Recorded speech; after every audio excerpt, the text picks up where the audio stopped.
শহরে না গিয়ে সিদ্ধার্থকে ভালো করে না আনতে, তাহলে ও এত তাড়াতাড়ি সুস্থ হতো না। বুঝতে পারলে? কি সব বলছো পামেলা? শোনো, জল দু ধরনের হয়। জল দু ধরনের প্রয়োজন।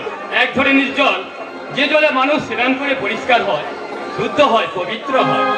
আর এক ধরনের জল, যে জল পান করে মানুষ জীবন ধারণ করে। তুমি ঠিক বলেছো। তুমি সিদ্ধার্থের জীবনে সেই জল, যেই জল ধারণ করে সিদ্ধার্থ সুস্থ হয়েছে।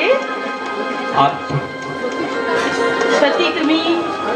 আর আর তুমি হলে সিদ্ধার্থ জীবনের সেই জল, যে জল সিদ্ধার্থ নিজের বুকে ধারণ করেছে।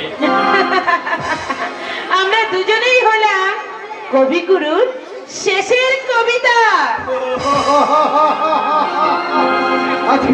আজকে আমরা অদ্ভুত দৃশ্য সাক্ষী পেলাম। হ্যাঁ, সাক্ষী